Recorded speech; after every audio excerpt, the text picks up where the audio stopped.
বাংলাদেশের আসন্ন জাতীয় সংসদ নির্বাচনে বিএনপি আত্মবিশ্বাসী এককভাবে সরকার গঠনে। শুক্রবার বার্তা সংস্থা রয়টার্সকে দেওয়া এক সাক্ষাৎকারে তারেক রহমান স্পষ্ট করেছেন, জামায়াতের সঙ্গে ঐক্য সরকার হবে না। আন্তর্জাতিক সম্পর্ক, অর্থনীতি ও তরুণদের কর্মসংস্থান নিয়েই তার পরিকল্পনা। বিস্তারিত জানতে দেখুন পুরো ভিডিও। বাংলাদেশের রাজনীতিতে বড় প্রশ্ন, বিএনপি কি এককভাবে সরকার গঠন করতে পারবে? আর জামায়াতের সঙ্গে ঐক্য সরকার কেন নাকচ করলেন তারেক রহমান? আজকে থাকছে সেই সাক্ষাৎকারের মূল বক্তব্য ও বিশ্লেষণ।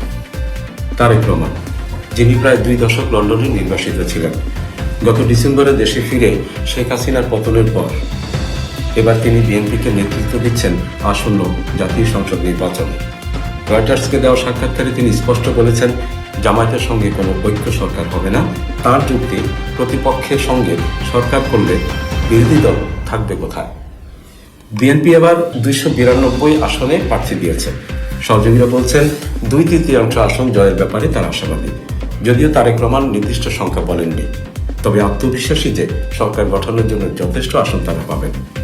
অন্যদিকে জামায়াত বলছে, স্থিতিশীলতার জন্য তারা ঐক্য সরকারে যেতে প্রস্তুত।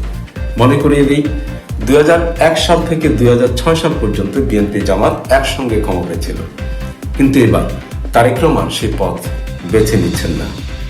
আন্তর্জাতিক অঙ্গনেও বড় প্রশ্ন, বিএনপি ক্ষমতায় এলে ভারতের সঙ্গে সম্পর্ক কেমন হবে? শেখ হাসিনাকে আশ্রয় দেওয়ায় দিল্লির সঙ্গে সম্পর্ক ইতিমধ্যেই তিক্ত। চীন এই সুযোগে প্রভাব বাড়াতে চাইছে। তারেক রহমান বলছেন, বাংলাদেশের স্বার্থ ও সার্বভৌমত্ব রক্ষা করে যে দেশ ভালো প্রস্তাব দিলে তার সঙ্গে বন্ধুত্ব থাকবে, কোনো নির্দিষ্ট দেশের সঙ্গে নয়।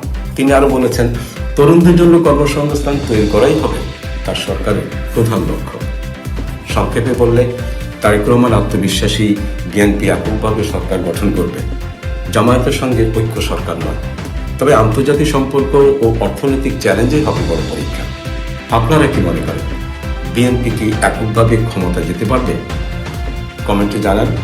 আর ভিডিওটি ভালো লাগলে লাইক, শেয়ার, সাবস্ক্রাইব করুন। Ahmed Tofail, BTV news desk.